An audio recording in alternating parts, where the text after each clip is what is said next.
The kick's power comes from the torque generated by the rotation of the hips. It's the same principle that cracks the whip.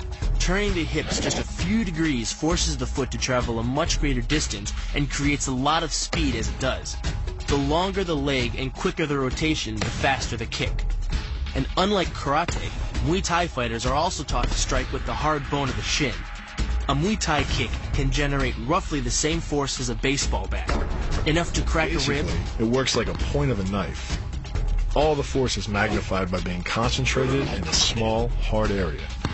Even if the elbow doesn't deliver a knockout, it will almost always leave a nasty cut, and often hitting in close neutralizes the opponent's weapon advantage.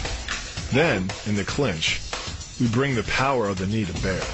Unlike the kick, which relies on rotation to create power, the knee gets its power from leverage. Pulling our opponent down as we drive the knee up can deliver up to 2.5 tons of force, enough to lift a car. It's not the arms, but the legs that drive this. Like a piston, the explosive power of the legs is capable of generating hundreds of pounds of force, all to a very vulnerable area, the soft underside of the opponent's jaw. Like the Hanuman move, the flying knee relies on the explosive power of the legs. But rather than spread the power of our blow over two fists, it concentrates it into the spear point of the knee and combines it with the force of gravity. It's the equivalent of hitting our opponent in the chest with a sledgehammer. Works on a concept called the couple. Basically, it's two levers linked at a single fulcrum, the elbow lock. And it doubles the foot-pounds of torque you can generate when compared to a single-arm lock. There's more than enough force to flip an opponent to the mat or dislocate his elbow. By using the twisting motion of the torso to drive the strike, the business end of the hardwood fighting stick can quickly accelerate to more than 25 miles per hour. On contact with the skull, the energy is enough to cause a depressed fracture. It's the same injury-producing force as being hit in the temple by a hammer. Mali relies on something called a flexion moment imparted to the neck to do damage. An average man's neck can withstand about a 140 foot-pound flexion moment. Beyond that, soft tissue and even vertebrae can be crushed. By bringing your weight down fast, this move could easily deliver twice that amount of force. And it wouldn't just end a fight. It could leave your opponent paralyzed or dead. Close, the opponent's neck is exposed. But because of the close range, the hand doesn't generate a huge amount of force. It's enough to stun, but probably not enough to cause severe injury. But replace the hand with a weapon, a stick or a knife, as you would in combat, and this could become a kill shot. The kick's power comes from the snap of the knee. The snap is created when the quadricep, the largest muscle in the body, contracts and pulls the tendon connecting to the foot over the knee. Using the knee as a pulley, the strength of the quad is enough to accelerate your foot to speeds close to 30 miles per hour. Because the area of impact is focused on a small part of the foot, it magnifies the force of the blow, making it capable of dropping 1,000 pounds of force on your head. It's like getting whacked in the head with a Louisville slugger.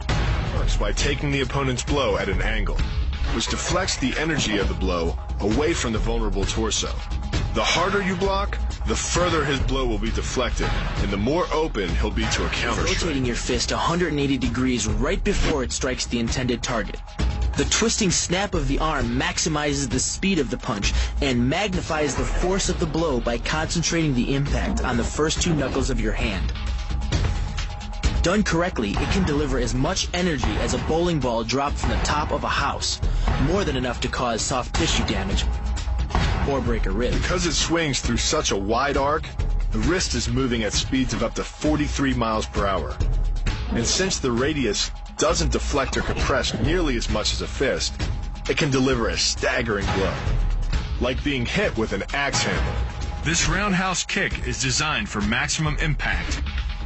With the powerful muscles of the thigh yanking the tendon over the knee, the foot accelerates from 0 to 21 miles per hour in just 1/3 of a second. Combine that with the reinforced shoe, and this kick can drive the nose bone back up into the brain. It's aimed at the largest gland in the human body, the liver. A direct hit won't just bring an opponent down. It can rupture the gland, causing severe internal bleeding. But the liver is well protected by the rib cage, so the kick must be accurate to within half an inch. In this move, the forward propulsion of the hips, combined with the piston motion of the lower leg, can send well over 700 pounds of force directly through the rigid bone of the heel. This impact won't just knock an opponent down. The force is enough to permanently damage his kneecap, leading with the near arm. The first jab travels the shortest distance to the opponent, so what it lacks in force, it makes up for in speed. The second punch, utilizing both the twist of the shoulders and the forward momentum of the kick, can carry over 4 times as much impact. And just a few hundred pounds of force to the temple is enough to cause a knockout. This move uses the same principle as a throw in judo, off-balancing your opponent and then using his momentum to send him down. But it's much more aggressive. The sweep here is actually a strike to one of the most sensitive areas of the body, the Achilles tendon. The Achilles tendon. The throw works just like a crowbar, where your leg is the lever and your hip is the fulcrum. The trick is positioning your body in just the right place. If you're just an inch off the placement of your thigh and hip, the amount of energy needed to throw an opponent can more than double. But performed correctly, Uchimata requires almost no energy, yet it can deliver up to 5,000 pounds of force. If it weren't for the mat, a throw like Uchimata would be enough to cause serious injury, or even paralysis. You use the strength of your legs to maintain your dominant position while you secure the choke. Just a few pounds of pressure on the collar of his gi is enough to reduce the blood flow to the brain to a trickle and end the match. Hold this move for 10 seconds and the fighter will black out. Hold it just a bit longer and he's dead. By bending the elbow across the fulcrum of your hips, you're subjecting the weak joint to the leverage of 2 strong forces: the pull of your thighs on his shoulder and your hands on his wrists.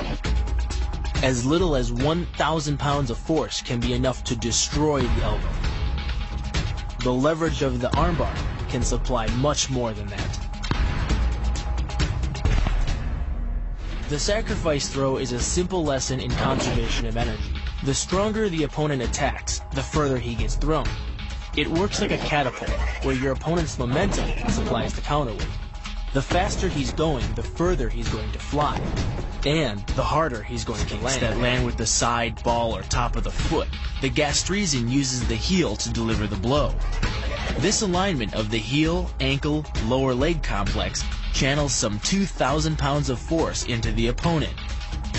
More than enough to break a baseball bat.